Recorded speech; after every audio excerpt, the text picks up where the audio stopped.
Hello students, good evening. मैं शालिनी, आपकी biology educator, आज फिर से लेकर आई हूँ आपके लिए एनसीईआरटी बेस्ड क्वेश्चन आंसर।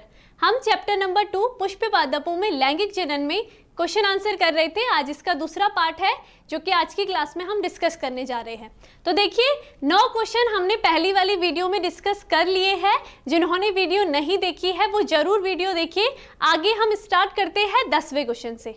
तो देखिए 10वां क्वेश्चन क्या है, बैगिंग या थैली लगाना तकनीकी क्या है, पादप जनन कार्यक्रम में यह कैसे उपयोगी होगी। तो यहाँ पर हमने जब चैप्टर पढ़ा था तो आप सभी को पता है कि हमने बैगिंग तकनीकी पढ़ी थी, जिसमें हम क्या कर रहे थे, स्वपरागण की क्रिया को रोकने के लिए हम वहाँ पर स्त्री केसर के ऊपर एक थैली नुमा संरचना लगाते हैं, बटर पेपर का यूज करते हैं, है ना। हमने क्या करा, यहाँ पर स्त्री केसर है, क्लियर थी इतनी बात। विपुंसन के द्वारा हमने इसके परागकण को अलग कर दिया, इसका जो पुंकेश्वर वाला भाग है उसको हमने अलग कर दिया। लेकिन अभी भी हमें ऐसा लग रहा है कोई अन्य जाति का जो पुंकेश्वर हो, इसके परागकण को किस प्रकार से इसमें आने से रोक दिया जाए, ठीक है, क्योंकि इसमें पहले से ही कोई दूसरा परागकण मौजूद है। ये इस प्रकार से, इतनी बात क्लियर।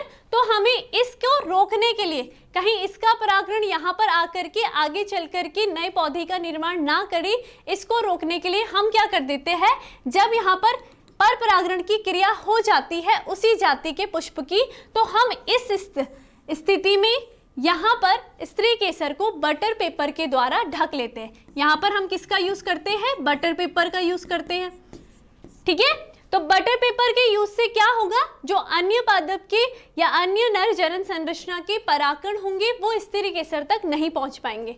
और जब तक ये स्त्री केसर परिपक्व होकर के एक फल में परिवर्तित नहीं हो जाएगी तब तक हम इस बटर पेपर को लगा के रखते हैं। क्लियर, यही क्या है, थैली लगाना, या हम इसको बैगिंग तकनीकी कहते हैं। अब देखिए कैसे लिखेंगे हम इसमें, तो ये देखिए, देखो, बोरा वस्त्रावरण तकनीकी पॉलीथीन या कागज के थैले के साथ साथ फूलों को ढकने की तकनीकी है जो जनन प्रोग्रामों के दौरान विदेशी बाह्य परागण, कोई अन्य जाति के परागण, ठीक है, उनको संक्रमित होने से रोकती है। थैले केवल हस्त परागण के दौरान निकाल दिए जाते हैं ताकि ऐच्छिक परागण को एकत्रित कर सके तथा मादा पौधे के ग्राही वर्तिकाग्र पर इसका छिड़काव किया जाता है, ठीक है। तो हमने यहाँ पर क्या कर दिया जाएगा, हमने जिस जाति का हमें परागण चाहिए हमने उसका छिड़काव कर दिया वर्तिकाग्र पर, उसके पश्चात उसको हमने ढक दिया है किसी थैले से। तो यहाँ पर हम बटर पेपर का यूज करते हैं। क्लियर, क्यों करते हैं, पादप में उपयोग विदेशी पराग से के संक्रमण से रोकना। कुछ ऐसे परागण होंगे जो क्या पता यहाँ पर आकर के संक्रमण पैदा करें, तो इसलिए हमने इस तकनीक का यूज किसी भी संक्रमण को रोकने के लिए किया है। दूसरा अगर बात करें तो जंतुओं द्वारा क्षति को रोकना। बहुत सारे जंतु होंगे जो यहाँ पर इस पौधे को हानि पहुंचा लेंगे, कुछ खा लेंगे, तो यहाँ पर इसके द्वारा हम क्या कर सकते हैं, संरक्षित कर सकते हैं थैला लगा के। क्लियर, वर्तिकाग्र पर विदेशी परागण का अंकुरण रोकने के लिए, तो यहाँ पर हमने क्या करा, कोई दूसरी जाति यानी कोई दूसरी जाति का परागण है उसको रोकने के लिए हमने इसमें थैला लगा लिया। क्लियर इतनी बात। चलिए आगे चलिए 11वें क्वेश्चन की साइड। चलिए 11वां क्वेश्चन क्या है, त्रिसंलयन क्या है, यह कहां और कैसे संपन्न होता है, त्रिसंलयन में सम्मिलित न्यूक्लियाई का नाम बताइए। तो आपने क्लासेस में पढ़ा था त्रिसंलयन क्या था। सबसे पहले आप सभी को पता है कि भ्रूणपोष की संरचना कैसी थी। भ्रूणकोष की संरचना थी जहां पर 3 कोशिकाएं जो ऊपर निभाग की साइड पाई जाती है, प्रतिवेशांत कोशिका थी, है ना, प्रतिवेशांत कोशिका थी। मध्य में आप सभी को पता है कि ध्रुवीय कोशिका थी। ये ध्रुवीय कोशिका थी और हम इसको द्वितीय कोशिका भी कहते हैं क्योंकि इसमें क्या है, 2 केंद्रक प्रेजेंट होते हैं। क्लियर थी, और बाकी सारी कोशिकाओं में एक ही केंद्रक प्रेजेंट होता है।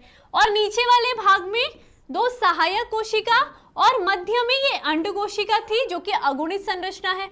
क्लियर, तो यहाँ पर हम इसको लिख देते हैं अंड कोशिका। क्लियर, ठीक है। कैसी संरचना है, अगुणित संरचना है। ध्रुवीय कोशिका कैसी संरचना है, द्विगुणित संरचना है। क्लियर, और ये साइड की कोशिका सहायक कोशिका है।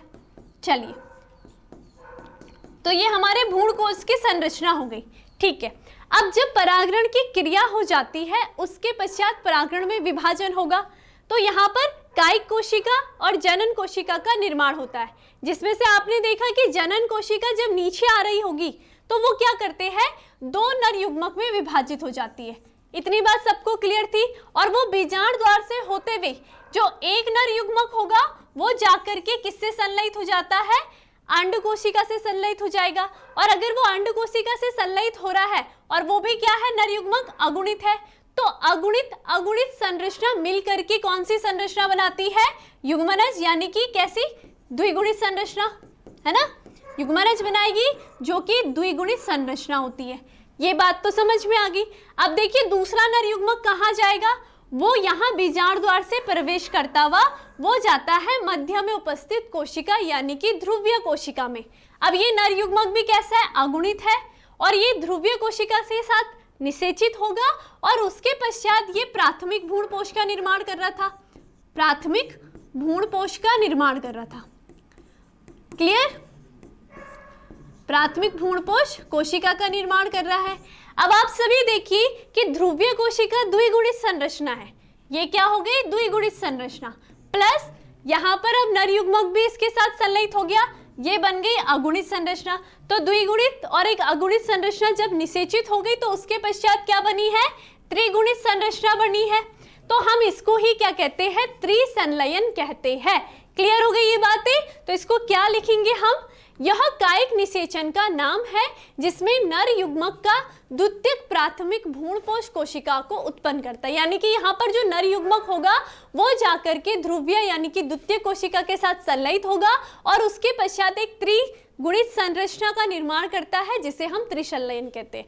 क्लियर। अब यहाँ पर त्रिसंलयन में संलयित न्यूक्लियाई का क्या नाम है, तो यहाँ पर देखेंगे तीन केंद्रक तीन संलयन में प्रयुक्त होते हैं। कौन कौन सा केंद्रक है, वो एक क्या है, नर युग्मक का केंद्रक है, पहला कौन सा हो गया, जो ये नर युग्मक का जो कि अगुणित संरचना है, और दो केंद्रक किसके हैं, ध्रुवीय कोशिका के प्रेजेंट है ना। तो ये सब मिल करके क्या बना रहे हैं, इसका जो न्यूक्लियस होगा वो आपस में मिल करके एक त्रिसंलयन संरचना बना रहे हैं। क्लियर। तो ये यहाँ पर इस प्रकार से इसका आंसर होगा।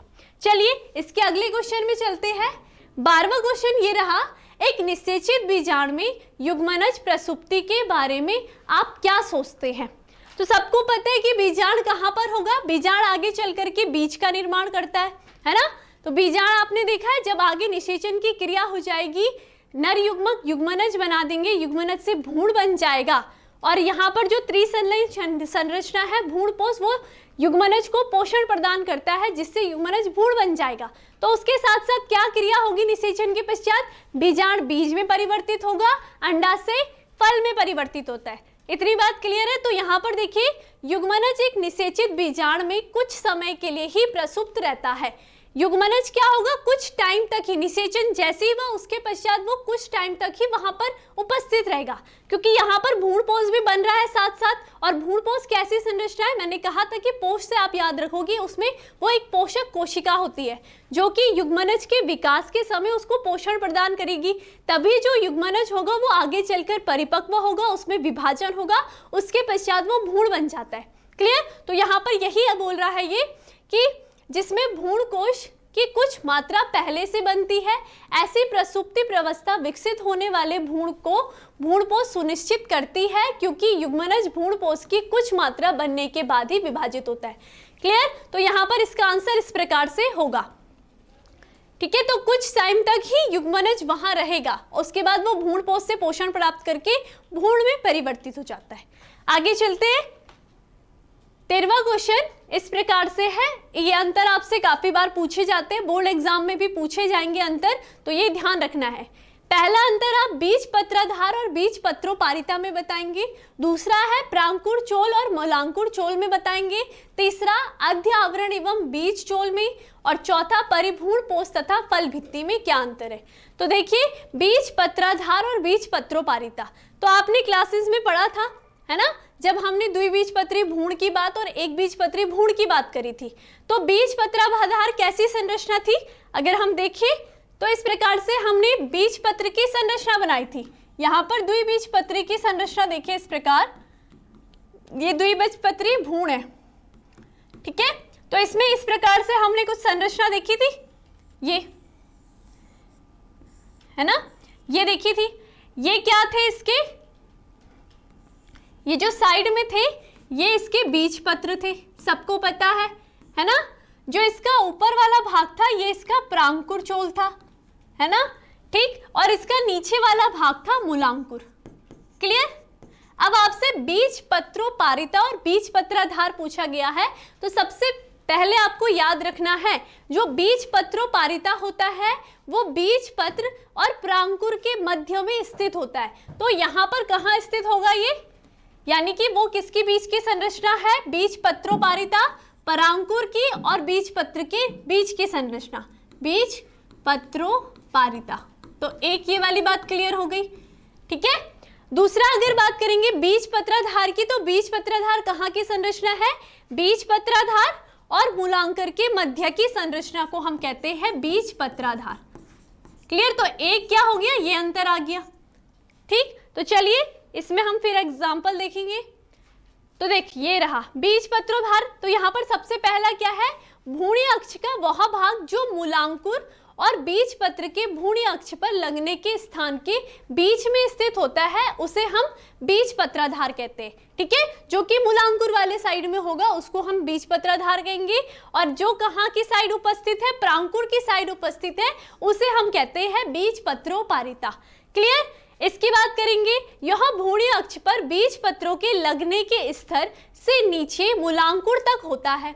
अब उसके एरिया भी कितना है, उतना ही बड़ा होगा ना, बीज पत्राधार से लेकर के वो कहाँ तक चल रहा है, मूलांकुर तक चल रहा है, तो उतना बड़ा वो क्या है, उसका एरिया चल रहा है। क्लियर। उसी प्रकार ये कहाँ से है, भ्रूणीय अक्ष पर बीज पत्र के लगने के स्तर से ऊपर की ओर, ऊपर की साइड है, परांकुर तक स्थित होता है, ठीक है। यानी कि बीज पत्रोपारिता ऊपर की साइड और बीज पत्राधार नीचे की साइड प्रेजेंट होते हैं। क्लियर। चलिए आगे अब हम देखते हैं परांकुर चोल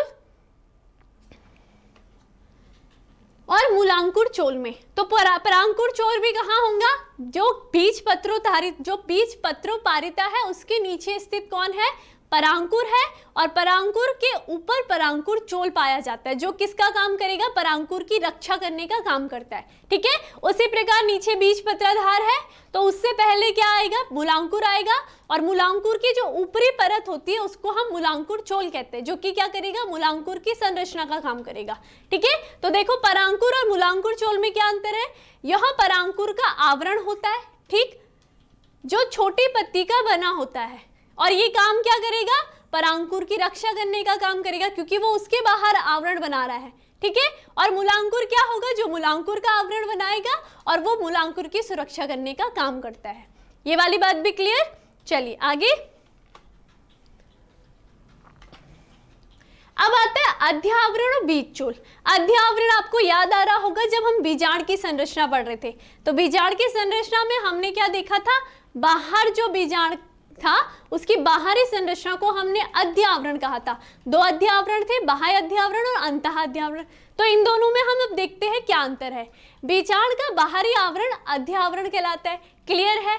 अब बीज चोल क्या होगा, निषेचन के बाद अध्यावरण बीज के बीज चोल में परिवर्तित हो जाता है। जब निषेचन, देखो ये क्या है, पहले तो याद रखोगे निषेचन से पहले, ठीक है, निषेचन से पहले क्या है, जो बीजांड है उसका जो आवरण है उसे हम अध्यावरण कहते हैं। जैसे निषेचन की क्रिया हो जाएगी, आपको पता है कि बीजांड ने चेंज हो जाना है बीज में, क्लियर। तो बीजांड का जो कौन सा वाला भाग होगा, यही अध्यावरण, ये बीज चोल में क्या हो जाएगा, परिवर्तित हो जाएगा, ठीक है। तो यानी कि दूसरा अंतर क्या हो जाएगा, निषेचन के पश्चात बनता है, ये भी याद रख सकते हो आप, है ना। तो यहाँ पर यही बात बोल रहा है। अब अध्यावरण क्या होगा, यह बीजांडकाय और भ्रूणकोश की सुरक्षा का काम करता है। तो ये आपको पता है कि आवरण है, तो ये उसके अंदर बीजांडकाय है और फिर अंदर भ्रूणकोश का निर्माण होता है। तो अध्यावरण का काम क्या होगा, बीजांडकाय और भ्रूणकोश की सुरक्षा करने का, ठीक है। अगर बीज चोल की बात करेंगे तो ये किसका सुरक्षा करेगा, भ्रूण की, क्योंकि बीज परिवर्तित हो जाएगा, है ना, बीजांड परिवर्तित हो जाएगा और उसके अंदर क्या है, भ्रूण प्रेजेंट है। तो अब बीज चोल का काम क्या होगा, भ्रूण की रक्षा करने का, क्लियर। चलिए है वो एक ही बात है, बस वो क्या हो गया, निषेचन से पहले हम उसको अध्यावरण कह रहे थे और उसके बाद निषेचन के पश्चात वो चेंज हो गया है बीज चोल में, क्लियर। चलो आगे हाँ, 14वां क्वेश्चन है, सेब को आभासी फल क्यों कहते हैं? पुष्प का कौन सा भाग फल की रचना करता है? तो ये बहुत इजी सा क्वेश्चन है, आप सभी को पता है, आपने अनिषेक फलन हमने पढ़ा था, है ना। तो सेब को आभासी फल क्यों कहते हैं? पहले तो ये देखो कि हमें पता है ये पुष्प की संरचना है, ठीक। आपको पता है कि इसमें मादा वाली संरचना है अंडाशय, क्लियर इतनी बात। ये वाला भाग आपको पता है पुष्पाशन भाग किसे कहते हैं, जहां पर पुष्प के सभी भाग जुड़े होते हैं। तो ये कौन सा भाग है? पुष्पाशन, ठीक है। इसी के ऊपर क्या होंगे, पुष्प के जो भाग स्थित है ना, मादा संरचना और नर संरचना, वो लगे रहते हैं। अब आभासी फल की अगर हम बात कर रहे हैं, अगर हमें देखा है हमने, ठीक है, हमें पता है कि जो स्त्री केसर का अंडाशय भाग है, जब हम नॉर्मली अगर पढ़ रहे हैं तो हम सबको ये पता है कि अंडाशय जो भाग है वो हमेशा क्या होगा, निषेचन की क्रिया के पश्चात फल में परिवर्तित होता है, ठीक है। तो हम ऐसे फलों को क्या कहते हैं? सत्य फल कहते हैं। लेकिन अब बात हो रही है आभासी फल की। तो आभासी फल का निर्माण कैसे होता है? अंडाशय से ना होकर के, यहाँ पर अंडाशय से निर्माण नहीं होगा, लेकिन पुष्प का जो अन्य भाग होगा, जैसे कि पुष्पासन, ठीक है, पुष्पासन होगा, उससे क्या होगा, निर्माण होता है फल का। तो हम ऐसे फलों को कहते हैं आभासी फल, क्लियर। तो यहाँ पर ये दोनों क्वेश्चन क्लियर हो गए होंगे। आभासी फल किसे कहेंगे? जब फल का निर्माण अंडाशय से ना होकर के पुष्प के किसी अन्य भाग या पुष्पाशन से होता है, तो हम उसको कहते हैं आभासी फल। और अगर दूसरी बात पूछ रहा है, पुष्प का कौन सा भाग फल की रचना करता है, तो कौन सा भाग करता है? अंडाशय फल की रचना करता है, क्लियर। तो देखो, सेब आभासी फल कहलाता है क्योंकि इसमें अंडाशय से फल का निर्माण ना होकर के थैलेमस यानी कि पुष्पाशन से फल भत्ती के चारों ओर वृद्धि करके मांसल खाने योग्य भाग उत्पन्न होता है। आभासी फल में, ठीक है, ये सारी क्रिया होंगी है। फल में कुछ अतिरिक्त भाग इसके साथ जुड़ जाते हैं, ठीक है। अब देखो दूसरा क्या पूछ रहा है, पुष्प का कौन सा भाग फल की रचना करता है? तो हमने हमेशा क्या पढ़ा है? अंडाशय। तो यहाँ पर लिख दोगे पुष्प का अंडाशय फल का निर्माण करता है, ठीक। चलिए आगे 15वां क्वेश्चन, ये आपके स्क्रीन पे है। विपुंसन से आप क्या समझते हैं? एक पादप प्रजनक कब और क्यों इस तकनीकी का प्रयोग करता है? तो विपुंसन भी हमने बहुत अच्छे से पढ़ा था। ये भी क्या है? एक स्वयुग्मन को रोकने की तकनीकी होगी है। कैसी तकनीकी? कृत्रिम तकनीकी। तो इसमें कुछ नहीं होगा, द्विलिंगी पुष्प या पादप देखिए, जिसमें नर और मादा संरचना एक ही पुष्प पे उपस्थित है, ठीक, ये देखो, और इसमें नर संरचना भी उपस्थित है। कैसा है ये? द्विलिंगी, सबको पता है। अब यहाँ पर कौन से परागण की क्रिया होगी? हम देखेंगे कि यहाँ पर स्वपरागण की क्रिया होती है ना। इसके परागण होंगे वो इसकी वर्तिकाग्र पर आ जाते हैं, लेकिन हम यहाँ पर विपुंसन विधि का प्रयोग करेंगे क्योंकि हमें नहीं चाहिए कि उसी पुष्प की नर संरचना में उत्पन्न परागण उस पुष्प से निषेचित हो, ठीक है। तो हम क्या कर देंगे? हम इसको हटा देंगे। तो हम इसको क्या कर देंगे? हटा देंगे। किससे? चिमटी की सहायता से हम इसकी नर संरचना को हटा देते हैं। अब यहाँ पर सिर्फ मादा संरचना प्रेजेंट है, तो यहाँ पर क्या हो सकता है? इसी जाति का कोई अन्य पुष्प, ठीक है, यहाँ पर कोई दूसरा पुष्प होगा, उसका जो नर युग्मक नर भाग होगा, उसके जो परागण होंगे, अब वो आसानी से यहाँ पर पर परागण की क्रिया कर सकते हैं, पर परागण की क्रिया करेंगे, क्लियर। तो यहाँ पर हमने विपुंसन की विधि में क्या करा? हमने उस पुष्प के नर संरचना यानी कि पुंकेश्वर को निकाल दिया, क्लियर, और हमने यहाँ पर परागण को बढ़ावा दे दिया। तो यहाँ पर विपुंसन की तकनीकी में यही किया जाएगा, पुंकेश्वर भाग को काट दिया जाता है या निकाल दिया जाता है, ताकि क्या हो, कोई अन्य जाति का पुष्प होगा, उसके परागण इस पुष्प में आकर के एक नई जाति का निर्माण कर सके, क्लियर। तो यहाँ पर हम इसका यूज क्यों करते हैं? क्योंकि हमें इनके जो जेनेटिक मेकअप होगा इसमें हमें बदलाव चाहिए, ठीक है। अगर वो स्वयुग्मन यानी कि स्वपरागण की क्रिया करेगा तो हमें उनके जेनेटिक मेकअप पे कोई भी बदलाव नहीं नजर आएंगे, लेकिन अगर कोई बाहर का परागण आएगा, वो अपने साथ कोई नई क्वालिटीज लेकर के आ रहा है, और जब वो इस पुष्प के साथ, इसके अंड के साथ निषेचित होगा तो उसमें कुछ ना कुछ हमें परिवर्तन देखने के लिए मिलेंगे, है ना। जैसे कि अगर मैं बात करूं कि ये पुंकेश्वर है, ये एक ऐसा पुंकेश्वर है जिसकी आयु बहुत लंबी है, ठीक है, बहुत लंबा जी सकता है। लेकिन ये वाला जो पुष्प है जो द्विलिंगी है, इसकी क्या है, आयु बहुत कम है, ठीक है। तो हमें चाहिए कि अब इसकी आयु भी हमें बढ़ानी है। अगर ये स्वपरागण की क्रिया करेगा तो फिर इसकी जो संतति उत्पन्न होगी उसकी आयु भी तो कम ही होगी, है ना। तो लेकिन हमें क्या करना है, अब इस स्वपरागण को रोकना है, तो हमें इसका जो नर वाला भाग होगा उसको काट करके निकाल देना है, ताकि कोई दूसरा परागण आकर के इस स्त्री केसर के अंड के साथ निषेचित हो सके, और फिर क्या होगा, जो इनकी संतति उत्पन्न होगी वो क्या होगी, एक लंबे समय तक जीने वाली संतति बन जाएगी, ठीक है, क्योंकि अब उसमें क्या आ गया, दूसरा नया जेनेटिक मेकअप आ गया है। क्लियर। तो ये क्या होता है, विपुंसन की क्रिया हम इस तरीके से यूज करते हैं।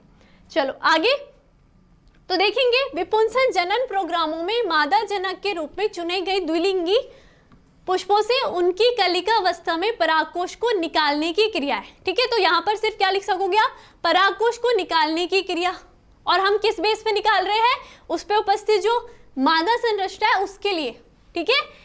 कब आवश्यक होती है, जब मादा जनक के रूप में द्विलिंगी या उभयलिंगी पुष्पों का प्रयोग करते हैं, ऐसा परागकोश के विभेदन होने से पहले कलिका अवस्था को निकाल दिया जाता है। क्यों आवश्यक है, स्वपरागण अवसरों को रोकने के लिए, और बाकी मैंने आपको रीजन बता दिया है। क्लियर। चल आगे चले। इसके बाद 16वां क्वेश्चन है, यदि कोई व्यक्ति वृद्धि कारकों का प्रयोग करते हुए अनिषेक जनन को प्रेरित करता है तो आप प्रेरित अनिषेक जनक के लिए कौन सा फल चुनते हैं। तो अनिषेक फल के लिए हम हमेशा मांसल फल को चुनते हैं, जिनमें बहुत सारा फल प्रेजेंट होगा, ठीक है। और यहाँ पर हम इसका प्रयोग इसलिए भी करते हैं क्योंकि बहुत सारे ऐसे क्षेत्र होंगे जहाँ पर उस तरीके का प्राकृतिक वातावरण प्रेजेंट नहीं होगा। अगर हमें वहाँ पर सेब चाहिए होंगे लेकिन वहां पर ऐसा वातावरण नहीं है कि सेब उत्पन्न हो सके, तो फिर हम अनिषेक जनक का प्रयोग करके हम वहां पर सेब को उत्पन्न कर सकते हैं। यहाँ पर बिना निषेचन के ही सेब का उत्पादन किया जा सकता है। क्लियर। चलिए आगे देखेंगे, तो क्या लिखेंगे हम यहाँ पर, अनिषेक जनन को प्रेरित करने के लिए केवल मांसल फल का उपयोग किया जाता है। यह बीज उत्तेजक होते हैं क्योंकि इनमें बहुत सारे बीज पाए जाएंगे, प्राय खपत से पहले निकाल दिए जाते हैं। मतलब कि अनिषेक फलों को हम पहले, वो नष्ट बाद में होंगे, उससे पहले उनको निकाल दिया जा सकता है। जैसे कि संतरा होगा, तरबूज देखिए आपने, ये सब क्या है, अब बहुत सारे बीज पाए जाते हैं इनमें, ठीक है। अनिषेक जनन से मिले फल फूल प्रसंकरण उद्योग और हरित गृह में वृद्धि करके, तो यहाँ पर अनिषेक जनन का उपयोग कहाँ किया जाता है, उद्योगों में किया जाता है। हरित गृह जहाँ पर बहुत सारे फलों को उगाया जाता है नई नई किस्मों को बनाने के लिए, इस प्रकार से अनिषेक जनन का उपयोग किया जाता है, ठीक है। तो फिर क्या होगा, और बहुत सारे ऐसे स्थान होते हैं जहाँ पर प्राकृतिक परागकर्ता उपलब्ध नहीं होते हैं, इसलिए हम वहां पर भी अनिषेक जनक का प्रयोग कर सकते हैं। क्लियर। चलिए आगे 17वां क्वेश्चन आपकी स्क्रीन पर, परागकण भित्ति रचना में टैपिटम की भूमिका की रचना करें। व्याख्या करनी है आपको। आप सभी को पता है कि टैपिटम क्या है ना, लघु बीजाणु धान्य की संरचना के अंदर देखा था हमने, सबसे आंतरिक परत थी टैपिटम, उसके बाहर फिर अन्य परतें उपस्थित थी। तो टैपिटम यानी कि कौन सी है, ये पोषण कोशिकाएं थी, जो कि क्या कर रहा था, हमारा जो लघु बीजाणु था उसको विकास करने के लिए उसे भोजन प्राप्त कर रहा था। तो टैपिटम का कार्य क्या है, भोजन प्राप्त करने का लघु बीजाणु के निर्माण के लिए। उसी के पश्चात फिर परागकण का निर्माण हो रहा था, है ना। तो देखेंगे भित्ति निर्माण में टैपिटम कणों का स्रवण जो परागकणों के एक्सरसाइज निर्माण के लिए स्पोरोपोलेनिन व अन्य पदार्थ प्रदान करता है। देखो परागकण क्या काम कर रहा था, लघु बीजाणु आगे चल करके परागकण में बदल रहा था ना, तो यहाँ पर जो कौन है, टैपिटम है, वो क्या कर रहा था, उसको ऐसा भोजन दे रहा था जिससे उसके बाहर स्पोरोपोलेनिन की परत बन रही थी, पैक्टोसेलुलोज की परत बन रही थी, ठीक है। तो ये काम क्या था, टैपिटम का था। और टैपिटम का काम क्या है, कीट आकर्षित परागकणों के चारों ओर स्तर बनाने के लिए पराग पदार्थ का स्त्रवण करना। साथ ही साथ में क्या करता है, ये पराग पदार्थ का स्त्रवण करता है, किसके बाहर, जो परागकण होंगे उनके बाहर। लघु बीजाणु के चारों ओर सामान्य कैलोज स्तर को घोलने के लिए कैलोज का स्त्रवण करता है, और ये कैलोज एंजाइम का भी क्या करेगा, स्त्रवण करता है। क्लियर। तो ये सभी टैपिटम के काम होते हैं, समझ गए ना।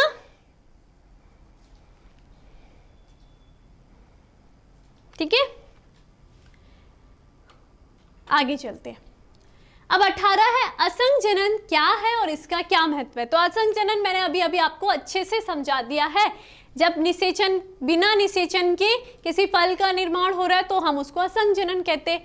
इनमें बीजांडकाय की द्विगुणित कोशिकाओं या अध्य आवरण जैसे कि आम, संतरा, द्विगुणित अंड या कुछ अन्य युग्मोभित कोशिकाओं, उदाहरण सेब, रयुवस से सीधे ही वृद्धि वाले भ्रूण के साथ बीज या नई व्यष्टियों का निर्माण होना। यानी सिंपल सी बात है, बिना निषेचन के इन सभी फूल, फल, सब्जियों का निर्माण हो जाना असंजनन कहलाता है। क्लियर? यहाँ पर किसी भी प्रकार की निषेचन की क्रिया नहीं हुई है। तो ऐसे बहुत सारे, आप आम को उगा सकते हो, संतरे को उगा सकते हो, सेब को उगा सकते हो, उनमें बिना निषेचन किसी परागकण की आवश्यकता नहीं है, वो अपने आप ही वहां पर असंजनन की क्रिया के द्वारा उगाया जा सकता है। ठीक है, महत्व क्या होंगे? असंजनन उन फलीसली पौधे, उदाहरण अनाज, फलियों में भी अनिश्चित रूप से संकर पौरूप शक्ति बनाए रखने की क्षमता रखता है। अर्थात जो असंजनन से पुष्प, पौधे, फूल, फल बनते हैं उनमें बहुत अधिक शक्ति, मतलब कि उनमें पोषक पदार्थों की बहुत अधिक मात्राएं होती हैं। क्लियर? यहाँ पर क्राइक प्रजनन नहीं होता है। असंजनन आनुवांशिक रूप से नियंत्रित भी किए जा सकते हैं। असंजनन के लिए जीन का प्रवेश व परागण को रोकना आवश्यक होता है। तो ये तो आप क्या पढ़ते हो, जो कृत्रिम विधियां पढ़ाई थी मैंने। ठीक है, तो यहाँ पर असंजनन से हम कई किस्मों को उगा सकते हैं। क्लियर? चलिए, तो आज के लिए, आज आपके एनसीईआरटी का सेकंड चैप्टर भी कंप्लीट हो गया है। जिसने पहले की वीडियो नहीं देखी है, दोबारा बोलूंगी, जरूर देखिए। ठीक, तो मिलेंगे नेक्स्ट टॉपिक में, नेक्स्ट क्लास के साथ। तब तक अपना ध्यान रखिए। धन्यवाद।